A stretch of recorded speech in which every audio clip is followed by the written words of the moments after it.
Bonjour à tous, je m'appelle Florent Devélis, je travaille pour le Théâtre Cirque Molière et je représente aujourd'hui le Café Molière. On en est à la saison 3 maintenant, épisode 3. On a fait un premier avec Geneviève Pétier qui a fait figure de test pour voir si tout marchait pour les vidéos. On en a fait un deuxième autour de Ventre mou et cette fois on est sur Sous les tilleuls. J'ai avec moi Bertrand Naillet, Bonsoir. Philippe Avec Bonsoir. et Catherine Denizet. Allô? Comment vous allez depuis la première qui s'est déroulée le 20 novembre dernier? Ah, vas-y Bertrand, Oh, pourquoi? On doit dire, on va Ok, parler. brise la d'accord. glace. Oui, faut bien parler. Je flotte encore sur un nuage, un beau petit nuage artistique. La première, c'est très bien passé. J'avais un peu de fébrilité au début, euh, parce qu'on est toujours un peu incertain de quelle sera la réception et tout ça. Mais on a eu un public fantastique et depuis, j'ai vu la pièce 3-4 fois. Et puis, je pense que ça se déroule bien. La troupe est sur une bonne lancée. Hier, il y avait une énergie incroyable. euh, et je suis comblé, comblé. C'est ça. Comblé. Philippe? Moi, dans la deuxième semaine, je ressens une certaine tristesse. Tristesse, sachant que dans 4 jours, cette expérience, cette aventure sera terminée. Et que ce soit Bertrand et que ce soit la troupe entière, que ce soit les techniciens en arrière, nous avons fait une équipe extraordinaire. Et voilà pourquoi peut-être il y a eu une amélioration. Il y a de plus en plus de confiance dans le groupe. On sait ce qu'on fait, on en parle à chaque fois, on se donne quelques indices ici et là. Et on travaille un peu sur ces nuances. Mais malheureusement, on a 2 semaines pour jouer le show. Et puis, oui, c'est ça. On est rendu au jeudi aujourd'hui et par samedi, Déjà, ouais. pof, ce On sera a fini. passé Ouais. la moitié, oui. Catherine? Oui, ben c'est ça. Il y a plein d'émotions, mais je pense que c'est un peu la réalité ou la nature du théâtre où c'est Tout à fait, éphémère. oui. Puis oui, on peut créer des archives et documenter autour comme on est en train de le faire, mais c'est tellement un art vivant. Alors oui, depuis la première, je trouve que le show est tellement plus rodé, tout le monde comprend mieux son personnage, puis l'équipe, on a plus confiance en l'autre, puis on est plus généreux, puis on s'encourage. Puis c'est vrai que, je veux dire, la première était bonne aussi, mais c'est toujours un peu ce qui est triste avec la fin d'un projet comme ça, parce que c'est... ouais, Oui, c'est mieux que ça l'a été. Puis en même temps, on dit que c'est un art éphémère, mais c'est un art qui reste aussi. Alors, je pense que l'espoir pour tout le monde, c'est que ça ait touché des gens, puis que ça mhm. reste avec eux d'une certaine manière dans la tradition orale, puis d'autres façons. On en parlait un peu d'une façon normale.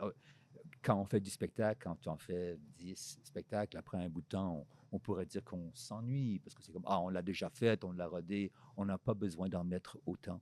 Mais dès le début, l'équipe s'est dit que on voulait s'assurer que chaque spectacle devienne un peu comme une première. Une première avec moins de nervosité, avec plus d'excitation, si on pourrait dire. On a très hâte de jouer à chaque soir. Et c'est ce qui se présente maintenant, avec sans avoir cette peur de l'inconnu. On sait ce qu'on a, on sait où ce qu'on veut aller. On s'amuse comme des fous. Comment vous résumeriez Sous les tilleuls? Ça, c'est la job de l'auteur. C'est ça, oui. Euh, Gina Lagarde, qui est une journaliste documentariste, est la fille est la fille d'un général et d'une sénatrice qui ont provoqué un coup d'État il y a 15 ans. Et aujourd'hui, 15 ans plus tard, elle cherche à récupérer le corps de son frère, Paul, qui a commis un attentat, qui est mort en commettant un attentat. Et voilà, c'est ça la prémisse de Sous les tilleuls. On a eu beaucoup de questions depuis qu'on a envoyé le sondage en fait, aux gens qui sont venus voir la pièce. Et il y en a une qui revient beaucoup, c'est vraiment autour de la création des personnages et comment est-ce qu'ils sont interprétés. Et donc je vais essayer de synthétiser les questions qui ont été posées. Déjà, c'est comment est-ce que vous avez réussi à vous les approprier? Donc là, je m'adresse à Philippe Abec et à Catherine. Catherine, tu peux commencer ce sujet. C'est, je joue déjà le rôle de Gina, qui est un peu la protagoniste, la héroïne de cette tragédie.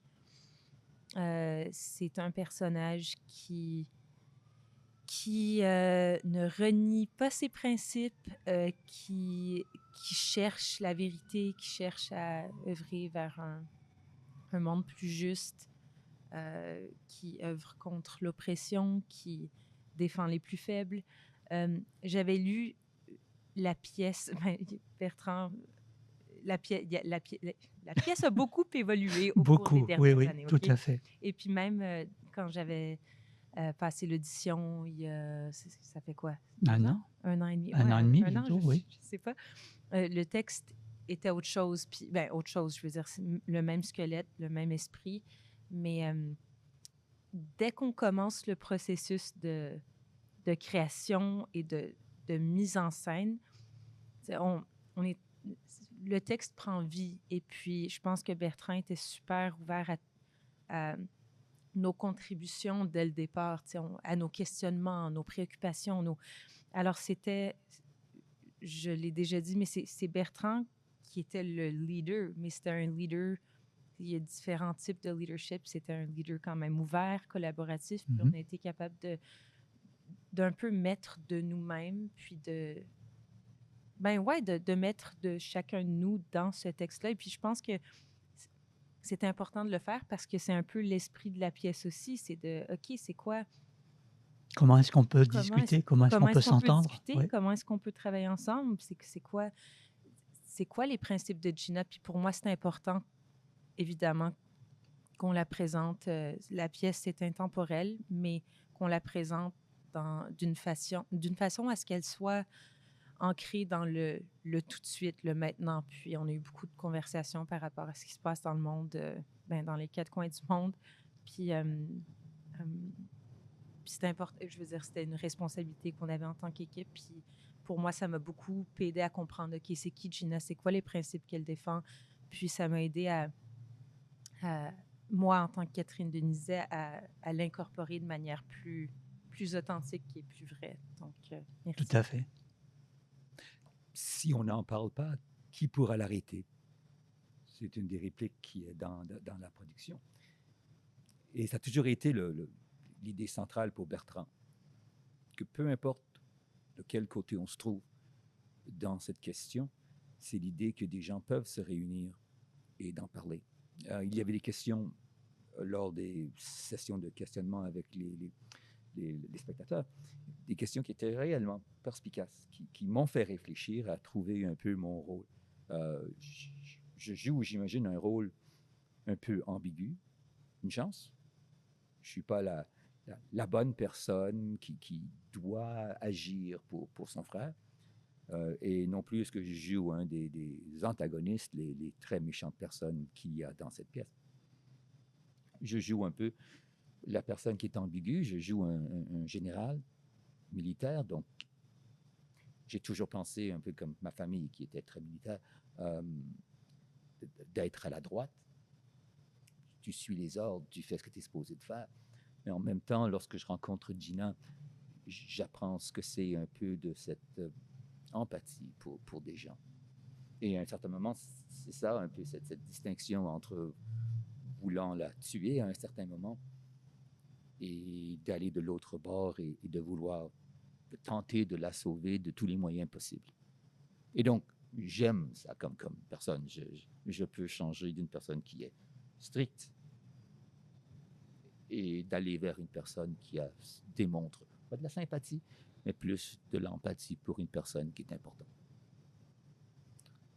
Une autre question, c'est quoi le message, du coup, de Sous les tilleuls? S'il y en a un, parce que je pense qu'on pourrait en dire plusieurs en soi, mais...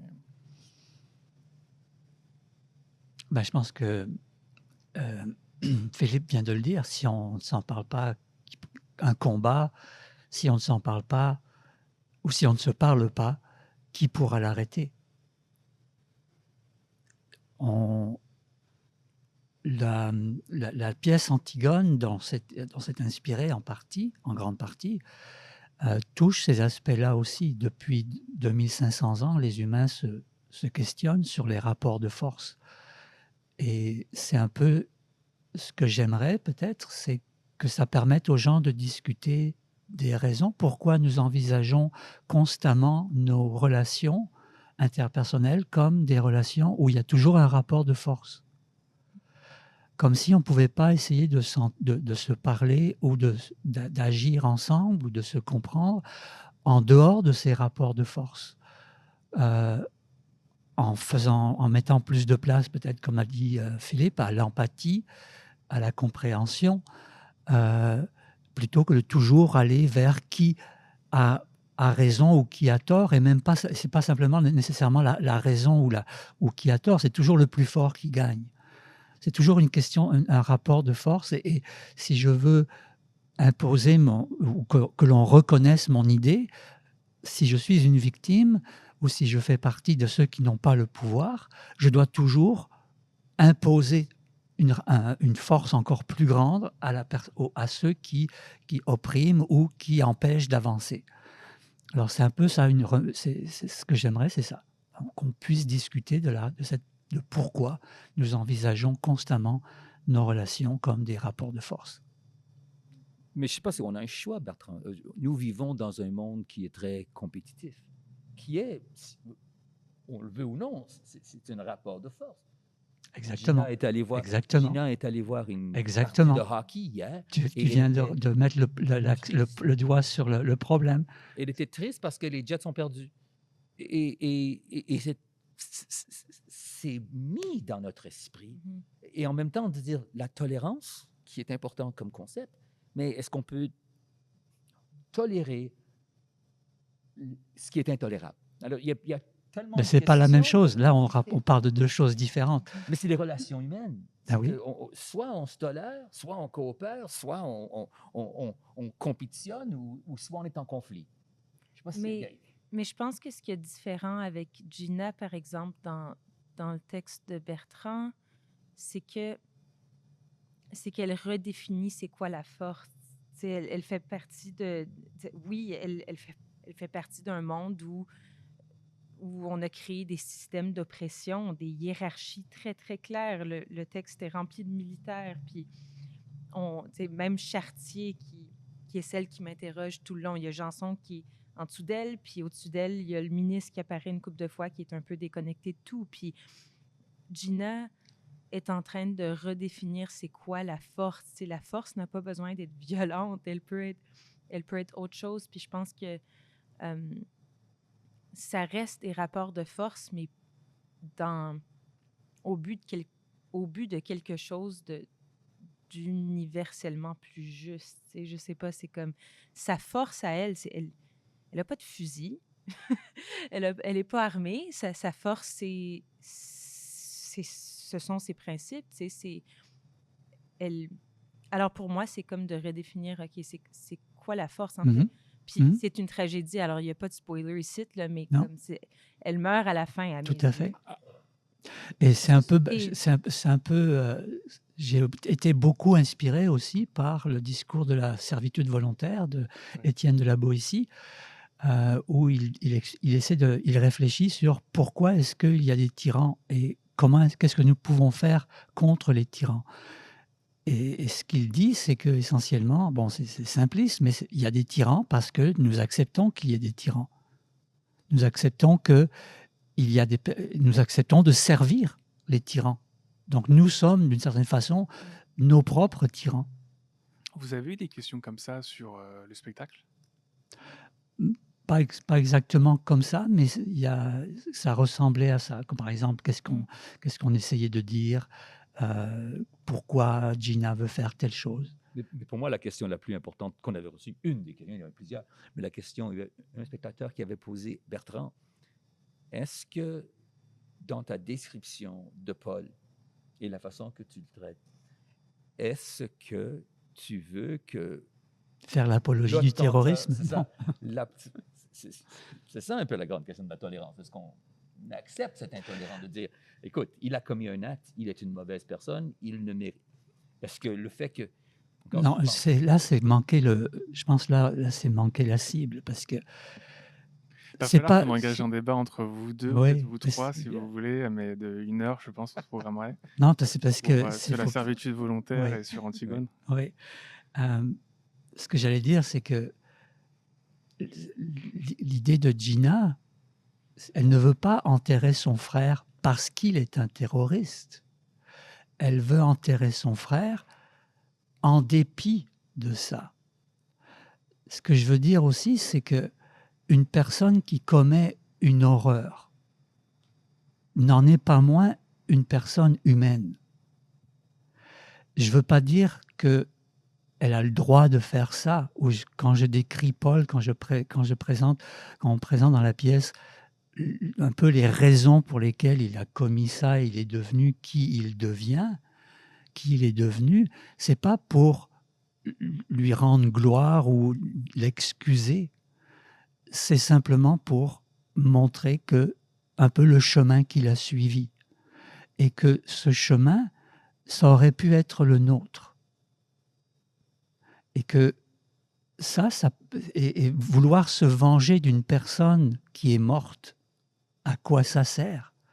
Vouloir se venger, envisager les relations en termes de rapport de force, de vengeance, de essayer de se venger pour un mal qu'on a subi, c'est presque instinctif chez nous. Mais est-ce que ça permet de régler les choses? On se sent mieux, non? Encore, c'est pas mon personnage, là. Je pose des questions. Parce que finalement, la mort de Donc, Gina oui, c'est donc sert à quoi? là tu essaies de. On n'est pas sûr qu'elle meure. Hein. Ah, ça c'est Attention vrai. sur ça. Ah, ben Moi, voilà. je Il n'y a rien dans le texte qui dit qu'elle survit. Ouais, tout indique. On lui dit même en toutes lettres. Mais je pense que c'est, pour rebondir un peu sur ce dont on discute, c'est, j'ai beaucoup réfléchi à ça aussi à travers le personnage de Gina. Puis je pense que, en fait, elle dénonce ouvertement les actes de sa famille, de ses Tout à parents et fait. de son frère. Ce sont des criminels qui Tout à ont fait. enlevé les vies à des milliers de... Je veux dire, elle reconnaît tout ça, elle ne nie zéro ça, en fait. Et même elle avant, le dit, elle le avant qu'ils souligne. aient commis ces Ouais. crimes-là, Mhm. elle leur avait déjà clairement exprimé. Oui, Elle était le mouton noir de la famille. mais sa profondeur et la profondeur de sa réflexion repose justement dans le fait qu'elle reconnaît que ma famille égale mal. Ils ont fait Exactement. ça, mais elle reconnaît aussi que son frère, il est pas né monstre. Son frère est né un enfant, un humain. Mhm. Puis c'est le système qu'on a créé et c'est le monde qu'on a créé qui a fait en sorte qu'il soit devenu comme ça. Puis en fait, on a créé une scène ensemble aussi qui est magnifique, qui remémore un peu cette tendre enfance avant qu'il devienne quelque chose de laid, tu sais. Mhm. Je pense que cette scène est importante pour moi aussi parce que je joue avec mon frère. J'ai joué avec mon frère, Gina. C'est-à-dire, Gina a joué avec son frère. Puis, elle est assez profonde pour reconnaître que même si quelque chose est mal, cette personne-là, cette personne qui se cache derrière ce mal-là ne l'a pas toujours été. Puis, je pense que c'est ça l'âme de la résistance, c'est de reconnaître qu'il n'était pas monstre dès le début. Et pour revenir un peu à la question de la personne qui demandait pourquoi j'avais présenté ça, pourquoi j'avais présenté où ça semblait faire l'apologie des actions de Paul, c'est que il faut une partie de la discussion doit aussi aborder l'idée de qu'est-ce qui cause ces monstres. Ils ne viennent pas du néant. Ce ne sont pas des monstres mythologiques. J'ai évacué tout aspect religieux, mythologique de cette pièce pour pouvoir mieux l'actualiser dans l'humanité, parce que c'est important donc de connaître les causes de ces conflits, de ces réactions, pour mieux essayer d'en parler, pour mieux essayer de peut-être les résorber. Ça serait génial si on pouvait avancer comme ça. Philippe, ça le brûle. Vas-y. Vas-y, Non, vas-y. c'est juste que je dis, en fin de compte, voilà la beauté de ce texte, Oui. où la foule est invitée d'assister à la pièce et de pouvoir sortir de là et y réfléchir. Et de revenir une deuxième fois pour la revoir, pour même repenser un peu à ce qui se passe. Parce que à chaque fois qu'on fait le spectacle comme comédien, on est en train de se questionner. Mhm. Et alors, si des acteurs qui jouent un rôle peuvent réellement réfléchir à ce qu'ils disent et qu'est-ce qui se passe, imaginez-vous ce que la foule peut ressentir. Et c'est pour ça qu'elle est tellement attentive. Les gens sont là et ils assistent à la pièce pleinement, ils en sortent, ils en parlent un tout petit peu, ils nous voient arriver dans le lobby et puis ils sont heureux de nous voir et de nous parler. Tu sais, c'est génial. Mon épouse qui n'aime pas le théâtre, j'ai pu retourner à la maison et avoir une discussion sur la pièce sans lui donner des réponses parce que je ne les connais pas, les réponses. Ben, c'est ça, c'est aussi, c'est aussi de l'art. Je ne veux pas donner de réponse. Il n'y a pas de réponse. Il y a des questionnements. Tu invites au questionnement. Tu invites au questionnement. C'est ça, à la remise en question, à essayer de changer de perspective peut-être. Donc, est-ce que le message, s'il y a un message, ce serait je vous invite à vous questionner sur vous, ou sur vos perceptions des choses, ou sur. Oui, tout à fait, tout à fait. Si c'est ce que les gens, si c'est ce qui, c'est ça, si c'est avec ce, si les gens ressortent du théâtre avec ce questionnement, ce malaise peut-être, j'aurais gagné mon pari. Tout à fait. Parce que il y a de l'art qui se positionne puis qui dit voici ce qui est bien, ce qui est... Mais ici, on a eu ces discussions-là, puis je pense que c'est important pour Bertrand de laisser place plutôt à la réflexion à la fin. Puis je pense que les gens vont trouver leur propre réponse. Tu sais. Puis Oui, tout à fait. Gina, dans le texte, moi, je pense qu'elle est, elle est assez ferme dans ce qu'elle croit être bien. Tu sais. Elle est quand même, je veux dire, elle est assez Tout le monde a profonde. ses convictions. Oui, Ouais. tout à fait. Puis, mais elle croit quand même assez Mhm. fermement dans ses... Puis, et elle est courageuse et je pense que c'est ça, c'est... Moi, j'invite, en tout cas, j'espère que les gens iront chez eux puis réfléchiront à ces... OK, il y a plein de choses qui se passent en ce moment. Où est-ce que je me positionne là-dedans et jusqu'où est-ce que je suis capable Ouais. d'aller Pour tes convictions. pour mes Tout à convictions fait. puis mes principes. Puis, je veux dire, pour Gina, c'est la mort dans la pièce. Mais Ce qui est le sacrifice ultime, quelque part. et il y en a qui le font aussi. Je ris, Tout mais en à même fait. temps, c'est comme il y en a qui le font là, en ce moment. C'est nécessaire, Ça se oui. passe. Des fois, oui. Puis, ouais, c'est une grosse question. Puis, je pense que c'est quand même impossible de laisser, même pour comme tu dis, Philippe, les non-théâtreux, puis c'est impossible de laisser la pièce sans réfléchir à, OK, c'est quoi le courage? Qui suis-je? Quels sont mes principes? Qu'est-ce que je défends? Où est-ce que je me positionne? Ouais, parce qu'au-delà des mots aussi, il y a au-delà des mots de la pièce qui sont, j'imagine, très importants aussi, Mhm. il y a aussi toutes les images que nous avons créées, toutes les émotions qui sont évoquées par ces sons, ces images qui sont parfois très brutales ou très fortes. Mhm. Un dernier mot? Est-ce qu'on va devoir arrêter ce premier épisode sur Sous les tilleuls, en tout cas? Un dernier mot. Bien, j'ai bien hâte que vous voyiez la pièce. Il vous reste encore 4 représentations. Et puis, c'est ça. Merde à la troupe. Et puis, merci. Oui. Et longue vie à Sous les tilleuls, peut-être. Oui. Je ne sais pas, ce serait le fun qu'elle soit remise en scène dans 10 ans, 15 ans. Ça serait intéressant, ça. Ce serait curieux de la voir à travers les époques, ouais. Ouais. Non, je pense qu'elle pourrait bien vieillir. Mhm. Philippe? Ils ont tellement sors bien quelque parlé. chose. Pourquoi est-ce que avec autre chose? J'ai brassé. Là. Il brassait la cage, et oui. là, je veux juste dire bravo. Non, Oh, est-ce c'est qu'on spectaculaire. Est-ce qu'on a 30 secondes? Est-ce que tu peux juste introduire un peu partout? Là, je te Maintenant, prends par surprise, oui, mais c'est pas le temps. On a commencé les répétitions. C'est le prochain spectacle du TCM. ouais, du 15 au 25 Évidemment, janvier.